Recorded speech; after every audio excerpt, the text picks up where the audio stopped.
Hello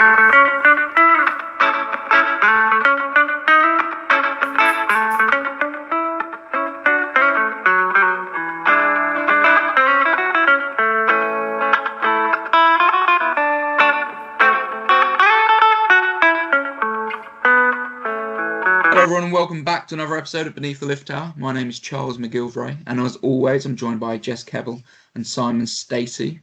This is another special edition of the show and we're joined by a very special guest. Born in Birkenhead, he joined the Saints Academy at the under-13 level, starting out as a fly half before converting to number 9. He currently holds the record for the youngest ever Saint in the pro era at 17 years and 222 days old. Multiple caps for the England under-20s, including this year's Junior Rugby World Cup. He has 17 appearances, 4 tries, Saint 2069, Archie McParland. How you doing, Archie? Hey guys, yeah, very good, thanks. Thanks for having me on. No, more than welcome. As always, we like to start with sort of how a guest got into rugby. I mean, it's not that long a time ago for you, but yeah, so you can probably remember it quite well compared to some of the old boys we've had on. But so, how did it start for you? Yeah, so I started back when I was about 5 years old. My dad got me into rugby. He's a big rugby nose, so he's always loved his rugby all the way through his life. And so, when I grew up, it was always on, and he was keen to get me involved. And so, it's back when I used to live in North Wales. I've lived there. I used to live there for 9 years.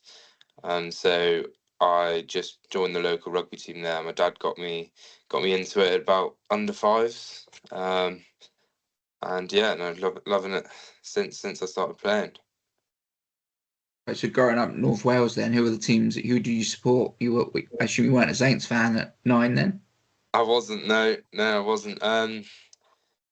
Honestly, at a younger age, it wasn't really much club rugby. It's more just watching, England and the Lions. I have fond memories of watching them. But yeah, I wasn't really a club sort of.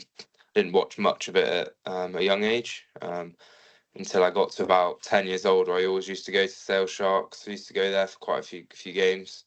It wasn't too far, it's about an hour and a bit from us. So yeah, I'd go there with my dad quite a bit and watch them. But yeah, I've never really been I wasn't a Saints fan at a young age. How did What was that? so how did the connection with Saints come about? Yeah, so bit of a weird one. My older sister, she's 2 years older than me. She's quite academic, and we went to a prep school up where we used to live, but she wanted to go to an academic school, so she went to Oundle School, which is obviously in the Northampton region, and so I followed her there, just to make things easy, I guess. And yeah, got picked up at under 13 then, and been in it ever since. But I didn't. I mean, my sister's pretty academic. I'm not. I mean, I like academics, but not to the extent she did. So I didn't. I didn't enjoy it as too much. So I wanted to go to a school where they were quite, a lot more focus on their sports. So then I moved across to Stowe at about, I think, 14, and loved it there, and I think really progressed my rugby there, and obviously stayed in the Saints all the way through from the under-13s. And so you were playing more as a 10, is that right, at that point in time? Yeah, that is right. So obviously, growing up, I've always played 10. I've always liked fullback as well. They're sort of as a young kid, I think everyone sort of looked at the fly half and be like, I want to be that, and that's like sort of the main position on the pitch. And so yeah, I grew up always playing 10 pretty much, and it wasn't until just before lockdown, so I was about 16 or 15, where my academy coach, Will Parkin, you know, made a decision to say that I think I'll be better off going as a 9 and for the long term future. And so it's fair. It's quite a good time being told that, because obviously we never knew how long lockdown would be, but obviously we're stuck in there for a year and a bit, and so I'd be um, doing passing sessions twice a day, kicking, and so it's sort of I could catch up on what I've not been doing for the years as all the other 9s have been practicing. So it was quite a good time for me to sort of switch positions. Yeah, so it was Will Park and he did that, and then it's quite a good relationship with him, and now he does under 18 England and is involved in under 20s a bit. So it's quite nice to see a similar place that I've been seeing through growing up. Yeah, it's interesting that you said, like all kids growing up wanting to be 10s, from my age group, which is a bit older than yourself, obviously quite a bit older than yourself, that's the Johnny Wilkinson effect. And I imagine it's sort of, when you were younger, it's probably someone else. But in reality, when I've said this for a long time, the most important player on the pitch is the 9. They touch the ball the most. They have the more influence on the game than any other player, because they actually have the ball more than anyone else. So moving from, I know it's not like you've done it later, you've done it as a youngster, but what is the big differences that you notice in taking on that 9 role as opposed to sort of the standoff position? I think importance of the 9, like especially like professionals, it's obviously as a kid, it doesn't seem that important to a kid watching, or important when you're playing at a young age. But the way the game's gone, I think there's having a 9 who is good at kicking, good at passing it, and controlling the game, and I think that sort of allows the team to flow as well as it can. And so I think they have a massive role in the team, and I don't think that's seen as much as it actually is. And but yeah, I think it's very important, and I think the way the game's gone, and I'm not too sure, they might bring in rules around caterpillars on box kicks and stuff, which may completely change the game. And but I think where the game is now, I think the 9 kicks more in most teams than the 10, and so I think the importance of that is great. And so would you say that that kicking skill is one of the fundamentals? I mean, I think from my view, looking at you as a player, I've said on our podcast multiple times, I think your delivery from the breakdown is really top notch. It's something that sets you apart from even some of the experienced players in the league. But the kicking is always something when you talk to 9s, it's always what they mention. Is that a fundamental skill, you think, for a 9 these days? Yeah, definitely. I think the number 1 out of everything is the pass. That's how you get into a team. If you don't have a good pass, you're not even scraping onto the bench. So I think that's definitely number 1, is the pass, and then onto the kicking. If you want to be a top quality 9, if you want to get onto the bench in the Prem and then start in the Prem, like you need to have good kicking game, especially where the game is. I think it's very important. And then like other teams may not kick as much off 9. So Bristol, we played them the other day, and honestly, our preview before the game was they just don't kick at all. And so when we played them after the game, we're like, hang on, did the 9 actually kick? The 9 didn't do one box kick the entire game. And so obviously it completely changed whatever team you're in. But I think most teams, there's massive importance around the 9. The kicking quality and control is definitely very important. And being a 9 at Northampton Saints, I mean, there's a bit of a legacy in that shirt. There's been quite a few decent players come through the 9 over the last 30, 40 years, or even go back to Dickie Jeeps even. Having the likes of Mitchell and James in the squad at the moment, how helpful is that as a young 9 yourself? Yeah, well, obviously Mitchell started in England. I think pretty fair to say he's definitely the out-and-out first choice 9. And then Tom James, who's a class player, who's played well this year and last year and the year before. And so, yeah, I think it's really good. Obviously, I think a lot of people would think having 2 really good nines in front of you is, you know, a bad thing.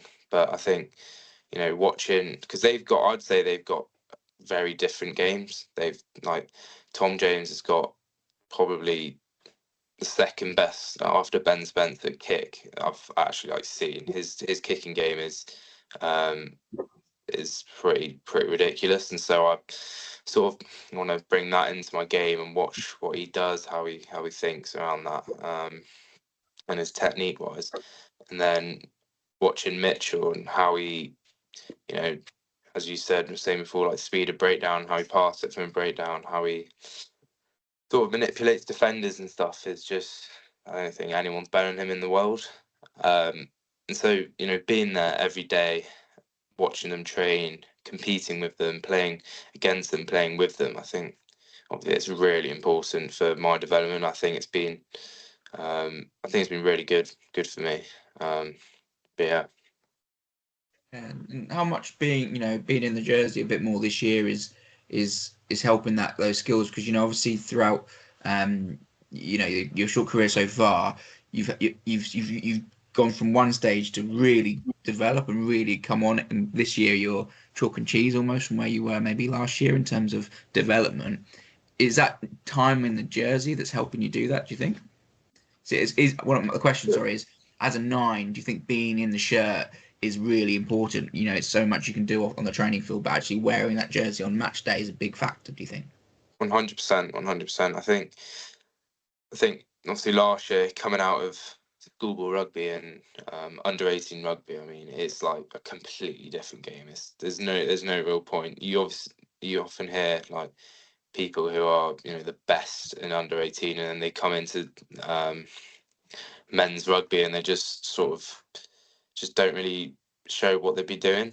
And so I think, you know, the more opportunities and the more you play, I think has a massive impact on that. And I've been really lucky to have lots of opportunities. I think maybe at other clubs, good young players won't get opportunities because, for example, their squad's really big or they've got loads of just good players, and so that sort of wastes the talent a bit. But I think at Saints, it's having, I think, a little bit smaller squad, but you know, giving chances to the young players is really good.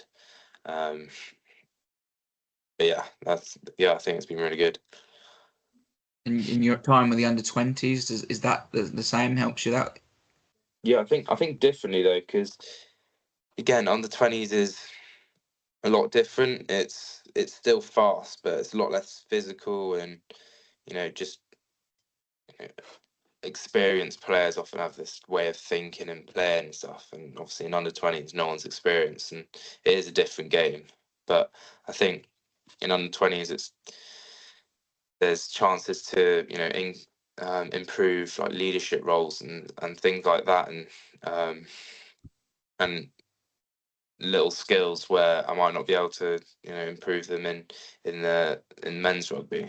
But yeah, and I think both of them, you know, get loads of different things you can improve on in both games. Hi Archie, good to have you on, buddy. Going on to the under 20s, what's it like playing in a team that's currently the under 20 world champions and the Six Nations champions? Well, not really playing with them anymore because they've all moved on and, you know, going to great things. But I think, yeah, obviously I love my time there. I've went through the Six Nations and all the warm-up games, and honestly, the fondest memories I've had going out to France, have all the odds against us and then winning, and created lots of memories. But unfortunately, didn't actually go to the World Cup because I got injured. So that was a bit annoying. But obviously love playing with that group. But we got a new challenge now of a new set of players coming in. I think it's January we all get together, so it'll be interesting to see what we're like. Yeah, it's good to see. How was it playing with obviously Pollock and Makepeace at the club as well as in internationals? You guys know each other, you've grown up together, so that can only help. And we saw that on Friday. Was it Friday or Saturday? I forget the day. Sorry, but yeah, you can see you gel well. Yeah. Well, so I've been at school with Henry, and so I've known him for 6, 7 years now, and sort of grown up with him in the teenage years, and so playing alongside them, we sort of know what we're gonna do, and how can we support each other. So yeah, it's really good to work alongside him, and then obviously with George Makepeace Cubitt, playing with him at 20s for a pretty short period of time, but I think we grew as a pair, and hopefully keep on growing when we get more opportunities like on Friday night and then this upcoming match. So yeah, no, really looking forward to it. Yeah, we could clearly see that. By the way, I don't know how you wasn't man of the match on Friday, but hey. What? Sorry, I had to say that. What? What are you? Obviously, your ambitions are to play for England. What do you think you need to do to? I know you're still young, but what do you think you need to do to just get up to that stage? I mean, obviously as a kid, always focus on England, but I think you can only sort of, I think getting into, you're not going to get into England without playing Prem, basically. So I need to consistently be playing Prem, in and that comes with improving my game and taking my chances when I get them. And so all my focus is sort of right now on Saints, because realistically you got to play well at Saints to ever get even thinking of that. So all my focus on at Saints and under 20s. So I've not really got that. I'm nowhere near that yet, and I'm just looking to improve in my game with the coaches here at Saints who are great. Yeah. Yeah, so you got two of the best in the Prem to learn from, though, haven't you? Especially so. Definitely. Yeah.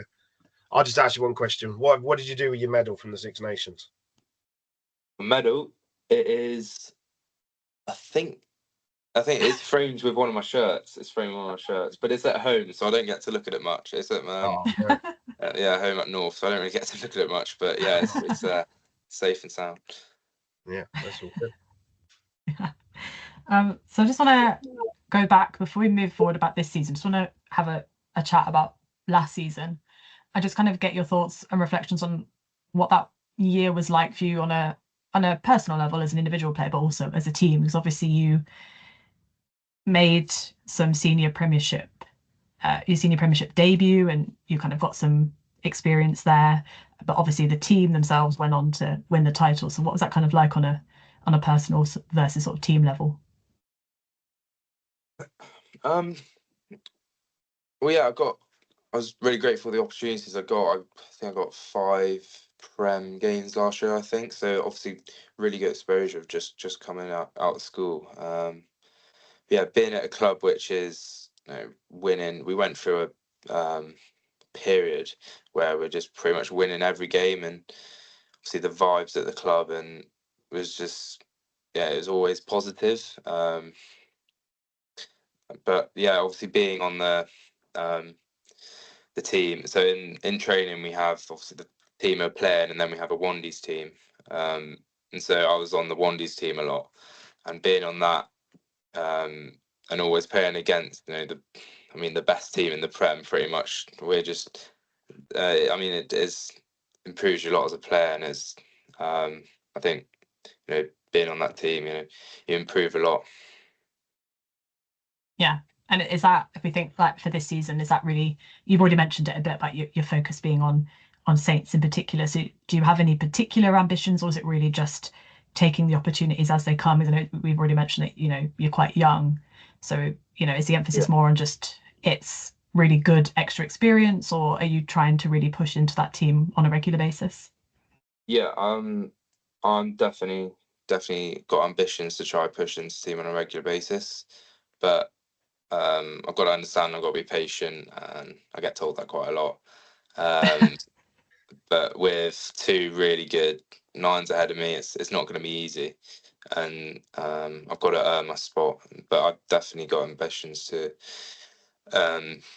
make it into the 23 every week. But that might come in a few weeks, or it might come next year or the year after. Or honestly, I don't know. But I've just got to keep on cracking out and getting better each day. Yeah, so you sort of excited to keep going then in the PRCs, or thinking about the the next 2 matches that we've got, because obviously will hopefully give you that opportunity. Yeah, definitely. I think you don't want to look a few games ahead, and you don't want to look. You kind of want to focus on what's going on, and like not even focusing on the game this weekend, just focusing what can I do in this training session that is going to make me better, and what can I do to impress the coaches and stuff. You got to take each game and each training session as it comes, because I think that's sort of the healthy way of doing it. Not focusing on this bigger goal, even though it'll be in the back of your mind. I think focusing on the short term stuff you can do is a lot more important.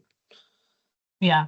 Do you kind of view it as well, perhaps, as being a bit more of a leader in that squad, just thinking that you have a little bit more experience than most of them, or are you really just thinking of, I'm just taking it as it comes, or do you kind of perhaps like that element of perhaps being one of the more experienced members, albeit still being on the young side? Yeah, I think leadership and sort of that vocal voice, I think, is definitely an improvement I want to improve on.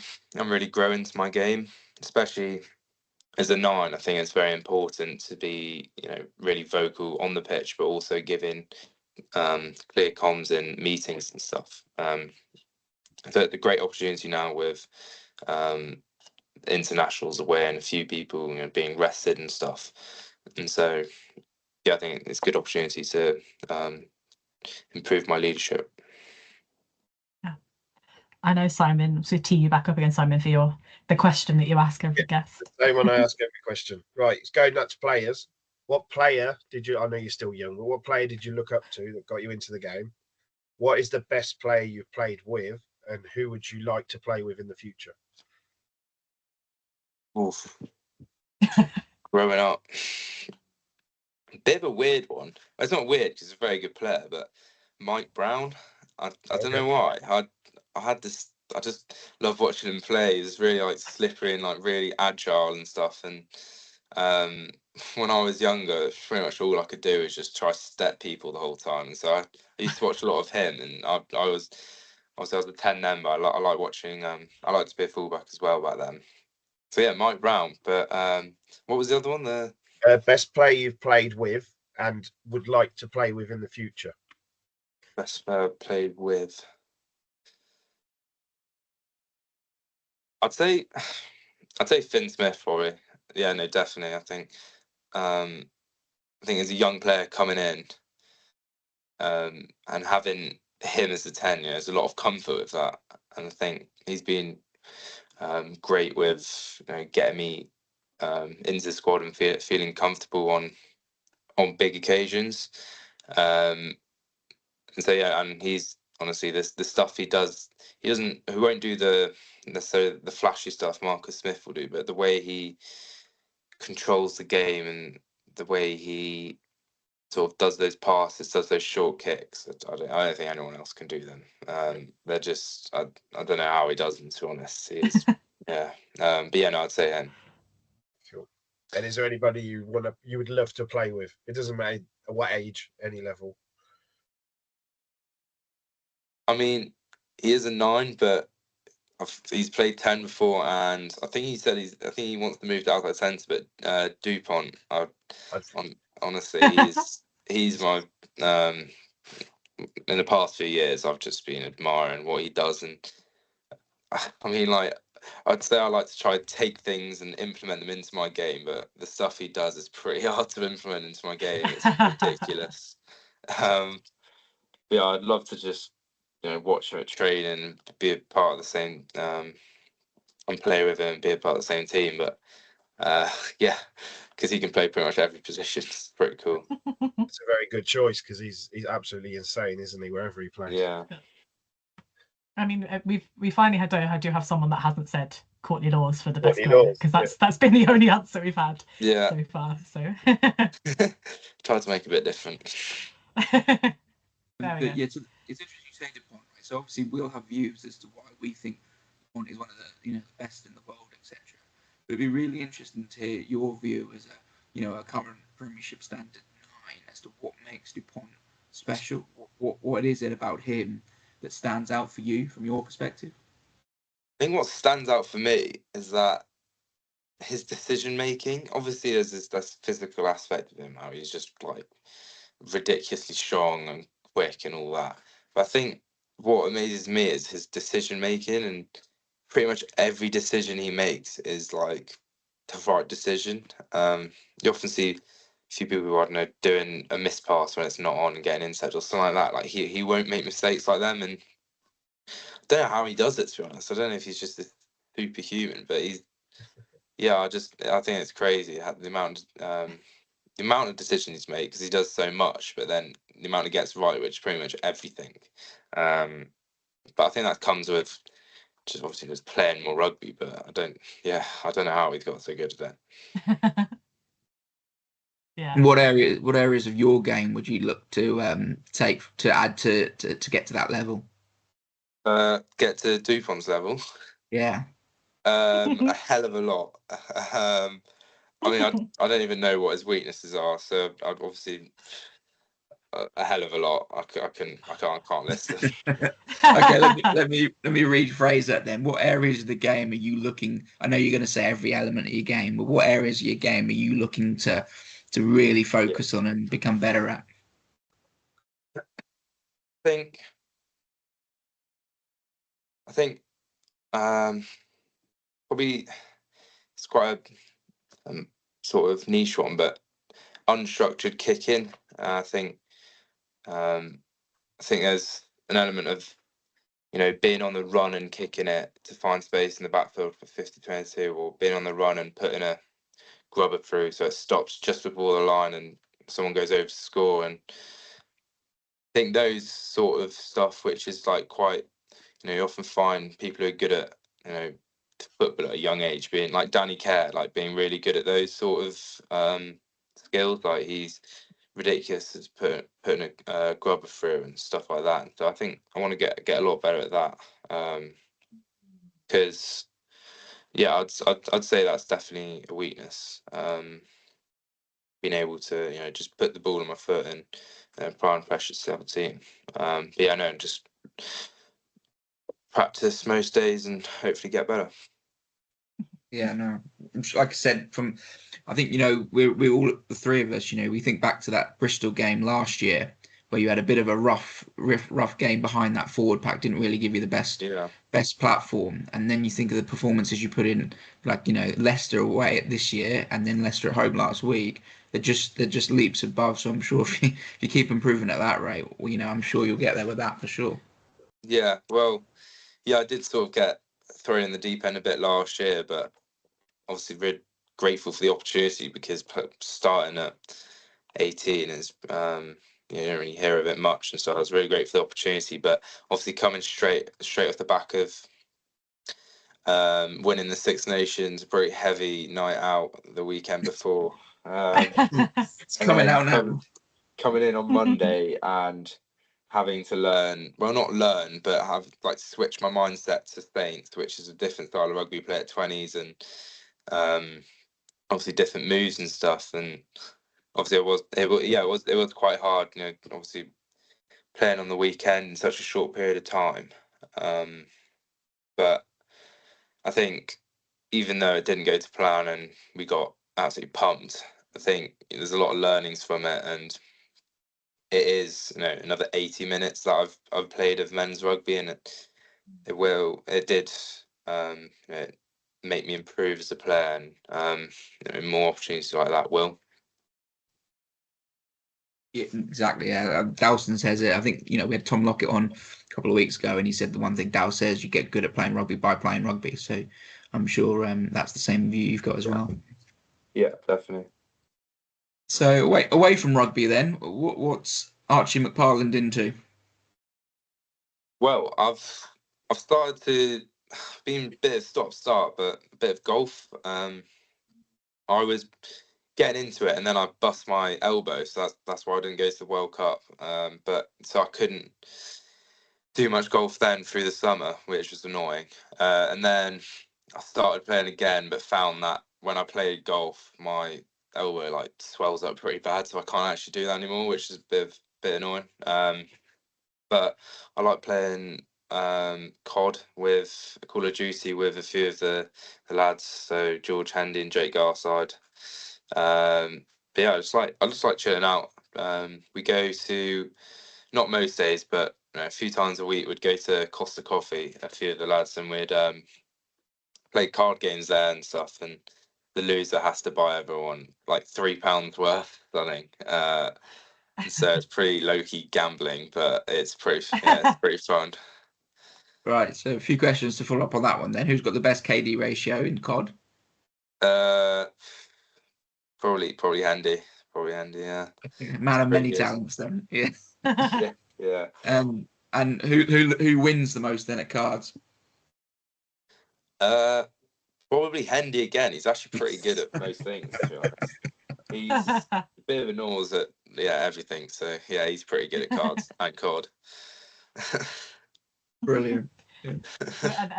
Are the two of them then kind of like your close friends within the squad? Yeah, well, yeah, older, and then really close with the whole of my year, and there's only 2 in the year above, but yeah, close with them. And then close with the the 2 years above me, but yeah, close to them. Brilliant. Cool. Well, we'll let you get on then, Archie. It's been fantastic for having you on. So thanks everyone else for listening at home. My name's been Charles McGilvray. Jess has been Jess. Simon's been Simon. Thanks very much. Thank you, guys. Cheers. Thank you. Cheers, guys.